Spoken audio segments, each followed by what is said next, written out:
आज अगर आप ब्रिटेन का मैप देखो तो बस एक छोटा सा द्वीप आपको दिखाई देगा। लेकिन क्या आप जानते हो आज भी दुनिया में ब्रिटेन के 14 से ज्यादा ओवरसीज टेरिटरीज में मौजूदगी है। जिब्राल्टर से लेके फॉकलैंड आइलैंड तक ब्रिटिश सत्ता के निशान आज आपको हर जगह देखने को मिल जाते हैं। और एक समय था जब ब्रिटिश साम्राज्य पूरी पृथ्वी के 1/4 जमीन पे और दुनिया के 1/3 आबादी पे उस टाइम में ब्रिटिश सरकार का राज था। इसे कहते थे the empire where sun never set. पर एक सवाल, इतना छोटा सा देश इतना बड़ा साम्राज्य कैसे बन गया? आज की कहानी है ब्रिटिश साम्राज्य के इतिहास की। ब्रिटिश साम्राज्य के न्यू ब्रिटेन नाम के देश बनने के सालों पहले पड़ चुकी थी। सारे ब्रिटिश द्वीपों में उस समय सबसे ताकतवर था किंगडम ऑफ इंग्लैंड। उस समय इंग्लैंड की अर्थव्यवस्था और सेना बहुत ही ज्यादा मजबूत थी। वेल्स और आयरलैंड के बहुत सारे हिस्सों पे उस समय उनका प्रभाव था। लेकिन उसी टाइम में उत्तर स्कॉटलैंड अपनी पहचान और आजादी के लिए बहुत ज्यादा संघर्ष कर रहा था। 17वीं सदी के शुरुआत के पहले किंग एलिजाबेथ इंग्लिश ने बहुत सारे यात्री और बहुत सारे ट्रेडर को अलग अलग जगह पे अलग अलग जगहों को एक्सप्लोर करने के लिए भेज दिया। और उस समय सर फ्रांसिस डार्के जैसे लोग नए नए क्षेत्र पे उस टाइम में इंग्लैंड का दावा करते थे।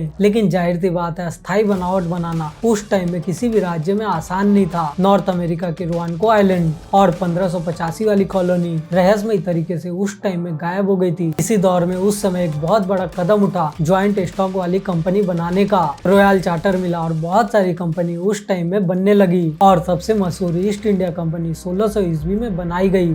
और इन सारी कंपनियों को किसी एक क्षेत्र में ट्रेड करने का एक अधिकार मिल गया। और आगे चल के यही कंपनी ब्रिटेन साम्राज्य की इंजन बन चुकी थी। 1603 में एलिजाबेथ के मृत्यु के बाद स्कॉटलैंड के जेम्स IV इंग्लैंड के पहली बार राजा बने। इसको उस समय यूनियन ऑफ क्राउन कहा गया। हालांकि दोनों राज्य अलग अलग रहे लेकिन उनकी दिशाएं एक होने लगी। फिर 1707 में एक्ट ऑफ यूनियन के बाद इंग्लैंड और स्कॉटलैंड मिलकर ग्रेटर ब्रिटेन बना और अब संयुक्त ताकत समुद्र के पार विस्तार के लिए तैयार थी। उस समय ब्रिटेन ने कॉलोनियों को बहुत ही अलग अलग तरीके से चलाया। क्राउन कॉलोनी सीधा राजा रानी के नियंत्रण में गवर्नर के जरिए प्रशासन। चार्टर कॉलोनी कंपनी के चार्टर के तहत अक्सर ज्यादा राजनीति आजादी। प्रोप्राइटरी कॉलोनी किसी भी व्यक्ति या कंपनी के मालिकाना नियंत्रण में। कमर्शियल इंटरप्राइज के तहत अधिकार। ये मॉडल बाद में दुनिया भर में ब्रिटिश शासन का मैनेजमेंट स्टाइल बन गया। और आज भी आप देखते हो, आप किसी कंपनी को रजिस्टर कर रहे हो तो उसमें प्रोप्राइटरशिप के तहत आप रजिस्ट्रेशन करा सकते हो। फिर उसके बाद 1600 ईस्वी में इंग्लैंड ने नॉर्थ अमेरिका के कैरेबियन में कॉलोनियां बढ़ानी स्टार्ट की। उस टाइम में कुछ कॉलोनी नहीं थी और बहुत सारी उन्होंने छीन के मिलाई थी। जैसे कि न्यूयॉर्क उस टाइम में 1665 में डच कॉलोनी का हिस्सा था। इसी समय अफ्रीका में ट्रेडिंग और पोस्ट के और ज्यादा किले बनाए गए और 1600 में बनी पहली रॉयल अफ्रीकन कंपनी। और इस कंपनी ने सालों तक वहाँ पे स्लेव की ट्रेडिंग स्टार्ट की। और उस टाइम में ब्रिटेन की कंपनी बहुत ज्यादा स्लेव की ट्रेडिंग करती थी। ये साम्राज्य के आर्थिक कहानी का बहुत ही बड़ा और बहुत ही ज्यादा कड़वा सच है। ब्रिटिशर ने स्कॉटलैंड में कॉलोनियां बसाने की कोशिश की लेकिन वो बहुत ही ज्यादा असफल हो गए। सबसे बड़ी नाकामी थी डेरियन स्कीम 1698 में आई थी। पब्लिक का बहुत ही भारी पैसा लगा, लगभग स्कॉटलैंड की दौलत आधा हो गई थी। और इन पैसों से पनामा के पास कैलेंडियन कॉलोनी बनाई गई और वहाँ पे न्यू एडिनबर्ग बसाने की कोशिश की गई। लेकिन भूख, बीमारी, स्पेनिश हमले और अंत में ब्रिटेन को अपनी कॉलोनी उस टाइम में छोड़नी पड़ी। इन सारी चीजों ने स्कॉटलैंड को उस समय बहुत ही आर्थिक संकट में डाल दिया और वहाँ पे बहुत सारी यूनियन बनने लगी, बहुत ज्यादा दबाव पड़ा। 1700 आते आते ब्रिटेन बहुत सारे यूरोपीय युद्ध में कूद गया और जीत के साथ उसे बहुत सारे क्षेत्र मिले जिसपे ब्रिटेन राज करने लगा। वार ऑफ स्पेनिश सेंसन 1714 के बाद न्यू फोर्टलैंड, अकाडिया और महत्वपूर्ण जगह जैसे कि जिब्राल्टर उस टाइम में ब्रिटेन को मिल चुकी थी। इधर भारत में भी ईस्ट इंडिया कंपनी धीरे धीरे सैन्य राजनीतिक ताकत बढ़ाने लगी और 1757 में बैटल ऑफ प्लासी ने बंगाल में ब्रिटिशर को बहुत ज्यादा नींव मजबूत की। इसके बाद कंपनी ने शासक के दबाव में अपना विस्तार बढ़ाया। 7 ईयर वार 1763 के बाद ब्रिटेन की नेवी दुनिया की सबसे बड़ी ताकत और सबसे बड़ी नेवी बन चुकी थी। लेकिन फिर आया वहीं पे टैक्स का मुद्दा। ब्रिटेन ने 13 अमेरिकी कॉलोनी पे टैक्स लगाना स्टार्ट किया और इसमें उनकी सहमति नहीं ली, जबरदस्ती टैक्स ठोक दिया और उस टाइम में बहुत ज्यादा बगावत हुआ, बहुत सारे नारे निकले। 1775 में वहाँ बहुत ज्यादा विद्रोह हुआ और 1776 में वहाँ पे आजादी की घोषणा हो गई। और 8 साल तक लड़ाई करने के बाद यूनाइटेड स्टेट ऑफ अमेरिका एक स्वतंत्र देश बना।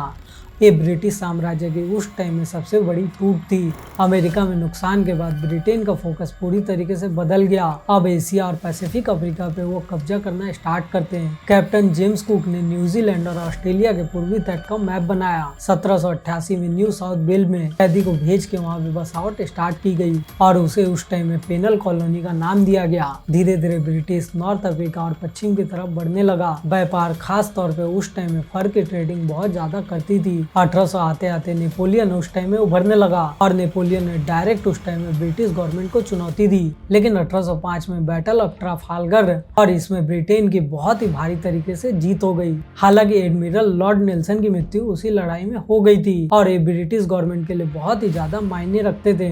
इस जीत के बाद ब्रिटेन लगभग 140 सालों तक समुद्र का राजा बना दिया गया। स्टार्टिंग में ब्रिटेन ने स्लेव के ट्रेड से बहुत ही ज्यादा पैसा बनाया, लेकिन 1807 आते आते एम्पायर ने स्लेव की ट्रेडिंग में पूरी तरीके से रोक लगा दी और 1834 में स्लेवरी को औपचारिक तरीके से खत्म कर दिया गया।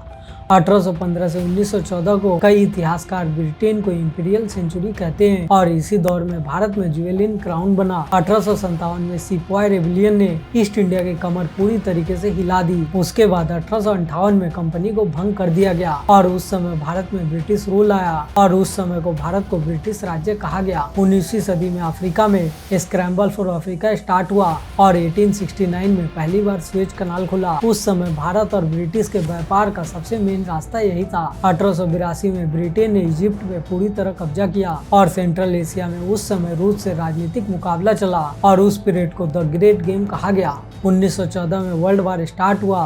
ब्रिटेन ने साम्राज्य और संसाधन और सैनिक के लिए लगभग 2.5 मिलियन लोग डोमिनेंस और कॉलोनीज के लिए युद्ध में मारे गए। जीत तो मिली, लेकिन उन्हें बहुत भारी कीमत इसके लिए चुकानी पड़ी।